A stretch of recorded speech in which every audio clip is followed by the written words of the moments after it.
1987 நாயகன் படத்துக்கு பிறகு 33 வருஷங்களுக்கு பிறகு உருவான படம் தக் லைஃப். மணிரத்னம், கமல், ஏஆர் ரகுமான் கூட்டணியில உருவான படம். இந்த படம் ஒரு நிறைய விவாத பொருளா அதிக அளவு ப்ரமோஷன் கொண்டதா இருந்த படம். ஆனா படம் பார்த்த பின்பு திருப்தியை தந்துச்சுன்னா தரலன்னு தான் சொல்லணும். படம் மிகப்பெரிய ஏமாற்றத்தை தான் கொடுத்துருக்கு.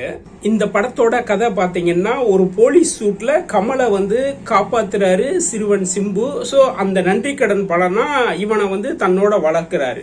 அதற்கடுத்து ஏற்படக்கூடிய ஒரு உள்கட்ட போர் தான் இந்த படத்துடைய கதை. படத்துல பல மைனஸ் இருக்கு. அதுல பெரிய மைனஸ் ஃபைட். இந்த படத்துல இருந்து எந்த ஒரு ஃபைட்டுமே ஒரு திருப்தி அளிக்கல அப்படிதான் சொல்லணும். ஒரு சுவாரஸ்யம் இல்லாம ஏனோ தானோன்னு பண்ற மாதிரி இருக்கு. இந்த படத்துல ஃபைட் சீன் எல்லாம் பாத்தீங்கன்னா, ஓப்பனிங் ஃபைட் எல்லாம் பாத்தீங்கன்னா நல்லாவே பண்ணிருக்கலாம். இது ஒரு லாஸ்ட் ஃபைட் பாத்தீங்கன்னா ஏனோ தானோன்னு இருக்கும். அது ஒரு செட்டு, அது ஒரு திருப்தி அற்றதாவே இருக்கு இந்த படத்துல. இந்த படத்துல கமலுடைய நடிப்பு பாத்தீங்கன்னா நல்லாவே இருக்கு. ஆனா அந்த ஆழம் இல்ல. நீங்க கமல் நல்லா நடிக்கிறாருன்னா அதுக்கு பின்னாடி இருக்க அந்த கதாபாத்திரங்கள் பேசக்கூடிய வசனங்கள் எதுவுமே அந்த ஒத்து வரல. எல்லாமே டிஸ்டன்ஸ்லயே போய்கிட்டு இருக்கும்.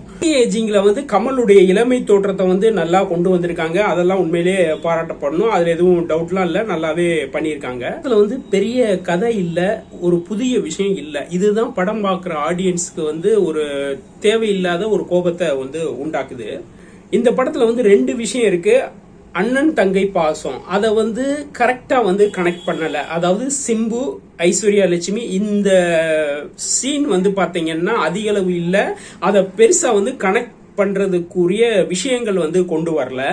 கணவன் மனைவி, அதாவது கமல் அபிராமியுடைய அந்த போர்ஷன் பெருசா கனெக்ட் ஆகல. சும்மா பேருக்கு அப்படி ஏதோ ஒரு விஷயமா தான் இருக்கு, தவிர ஒரு திருப்தியே இல்ல.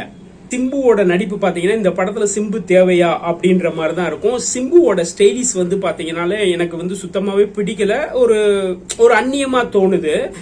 சிம்பு பாத்தீங்கன்னா கமலுக்கு கீழே ஒரு அடியாள் மாதிரி இருக்கிற போர்ஷனும் சரி, அவர் டான் கேரக்டர், அதாவது கமலை தாண்டி இனிமேல் எல்லாமே சிம்பு தான் அப்படின்றப்ப இந்த அடியாள் போர்ஷன்லயும் டான்ல போர்ஷன்லயும் பெரிய மாற்றம் இல்ல.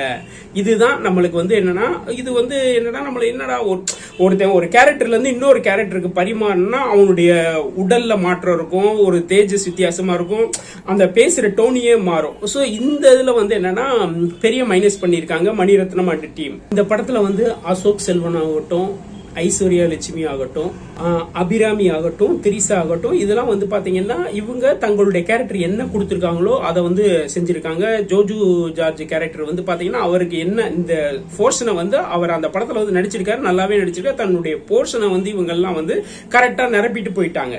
சார் பாத்தீங்கன்னா அவருடைய ஸ்டைல் லுக்கு, மேக்கப்பு, அவருக்கான ட்ரெஸ் லுக்கு, இதெல்லாம் பாத்தீங்கன்னா கமலை விட நாசருக்கான விஷயங்கள் ரொம்ப சிறப்பாவே இருக்குன்னு தான் சொல்லணும். பாலத்துல தள்ளி விடுற சீன், அதாவது சுடுற சீன்ல அப்ப பேசக்கூடிய டயலாக்குகள், அதாவது நான் உன் அண்ணன், என் தம்பி, சோ இந்த மாதிரி டயலாக் எல்லாம் பாத்தீங்கன்னா நல்லாவே இருக்கு.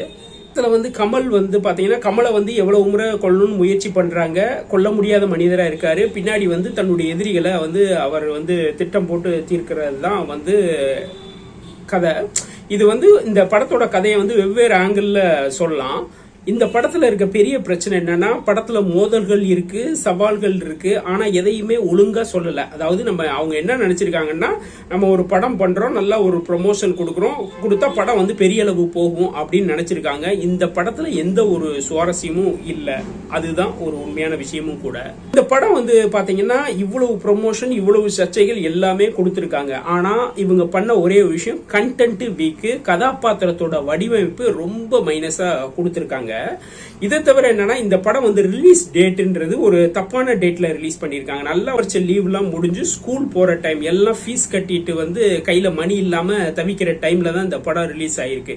இப்ப மால் தியேட்டர்ல பாத்தீங்கன்னா சனி ஞாயிறுலாம் நல்லாவே போகும். ஆனா மற்ற வகையான இந்த பிசி ஆடியன்ஸ் பாத்தீங்கன்னா ஃபேமிலியோட பாக்குறதுக்கான வாய்ப்பு ரொம்ப குறைவா இருக்கும். ஏன்னா அவங்ககிட்ட மணிக்கு இருக்காது. படம் பாத்தீங்கன்னா நல்ல ஒரு குவாலிட்டியான படம் இருந்துச்சுன்னா இந்த மாதிரி நம்ம யோசிக்கவே தேவையில்ல, ஆட்டோமேட்டிக்கா போய்கிட்டே இருக்கும்.